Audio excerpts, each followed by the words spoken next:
एक बार एक कन्या के पिता ने शर्त रखी कि हम शादी तो करेंगे, उसी दूल्हे से करेंगे, लेकिन शर्त यह है कि बारात में कोई बूढ़ा आदमी नहीं आना चाहिए। युवकों ने कहा कि ठीक ही है, ये बूढ़े क्या करेंगे ब्याह बारात में, यहीं बैठ के राम राम करें, भजन करें, घर में रहें, काहे को, और विवाह में क्या हम लोग सब जा ही रहे। वृद्ध मान गए, पर दूल्हे का जो नाना था वो बोला ना ना हम तो चलेंगे, हमें तो ले चलो। नाना वो लोग कहते हैं कि बूढ़ा दिख गया तो बारात लौटा दी जाएगी। नाना बोले तो ऐसे ले चलो कि दिखे नहीं, पर ले चलो। किसी तरह इंतजाम किया गया, गाड़ियों में जहाँ सामान रखते हैं उसमें ही नाना को किसी तरह छिपा कर ले गए। बारात पहुंची, कन्या के पिता ने अपना एक आदमी भेजा, देखो कोई बूढ़ा तो नहीं आया है। संवाददाता ने समाचार दिया कि कोई बूढ़ा नहीं आया। तो कन्या के पिता ने एक शर्त रखी कि हम विवाह के लिए तैयार हैं, पर बारातियों को हमारी एक शर्त पूरी करनी पड़ेगी। गांव के बाहर जो नदी बह रही है उस नदी में पानी की जगह शुद्ध दूध बहाओ तो हम विवाह करेंगे।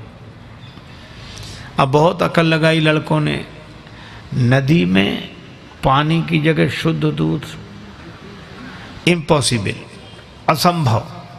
तो कहा चलो बारात वापस ले चलें। बारात वापस लौटने लगी। किसी ने कहा बारात तो लौट ही रही, नाना के काहे को प्राण ले रहे हो, बाहर निकाल ले। नाना से कहा कि निकल आओ। नाना बोला क्या बात है, वो कहा अब तो बारात ही वापस जा रही है। कहा क्यों? कहा वो कहते हैं कि नदी में पानी की जगह शुद्ध दूध बहाओ। नाना मुस्कुराया कि छोटी छोटी बातों पे कहीं बारातें लौटती हैं। लड़के बोले नाना दिमाग खराब है, छोटी बात है, इतना दूध कहाँ से आवे और नदी में, और ये और फिर शुद्ध कैसे रह जाएगा, दूध पानी में डालोगे तुम। ये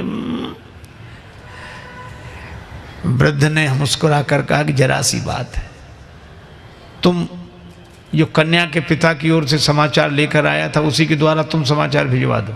क्या?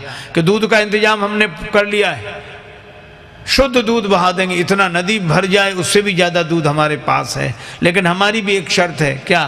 कि नदी का पानी खाली तुम करा दो, दूध हम बहा देंगे। कन्या के पिता के पास खबर गई कि वो कहते हैं कि नदी का पानी खाली तुम कराओ, दूध हम बहा देंगे। कन्या का पिता बोला जरा अच्छी तरह छानबीन करो, बारात में जरूर कोई बूढ़ा आया है, नहीं तो।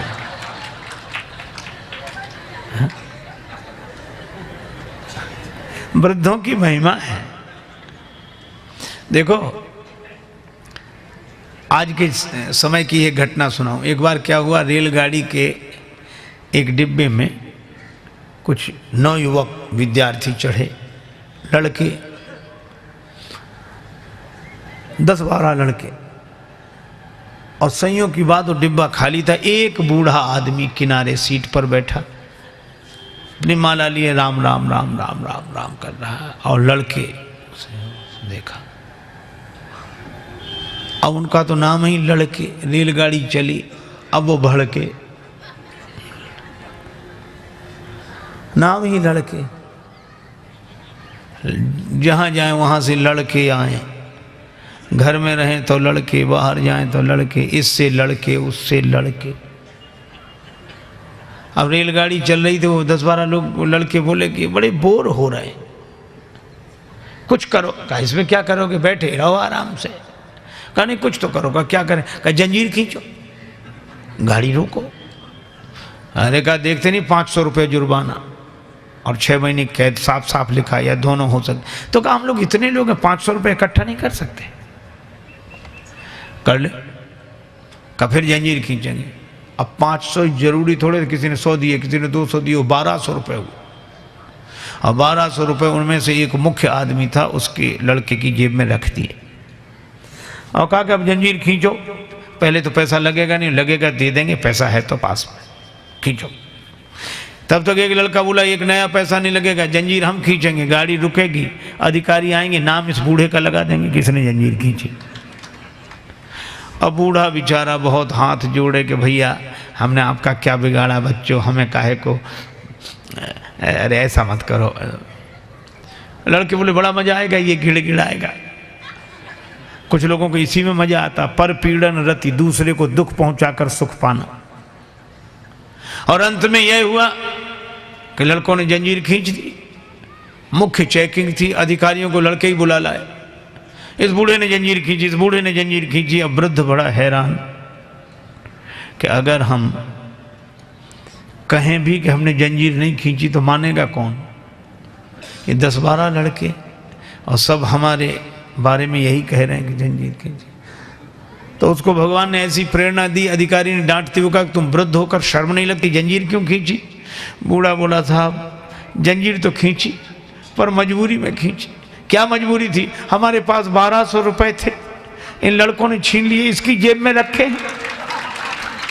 अब तो बूढ़े के सामने ही गिने गए थे रुपए और रखे गए।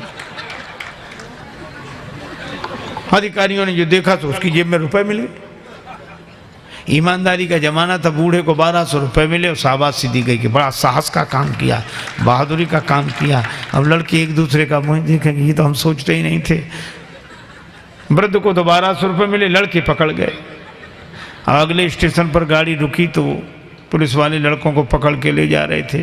तो खिड़की के पास से निकले तब बूढ़ा अपनी सफ़ेद दाढ़ी पर हाथ घुमा के बोला, ये बाल ऐसे ही थोड़े सफ़ेद हो गए, बड़े आए थे हमको फंसाने के लिए।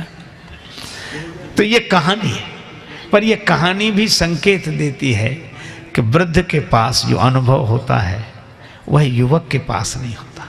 ये बात अलग है कि अनुभवी वृद्ध के पास शक्ति, सामर्थ्य, जोश, उत्साह नहीं होता, वो युवक के पास होता है। तो युवक अपने उत्साह का उपयोग वृद्धों के अनुभव के आधार पर समाज और राष्ट्र के निर्माण में करे, यही हनुमंत कथा का संदेश है।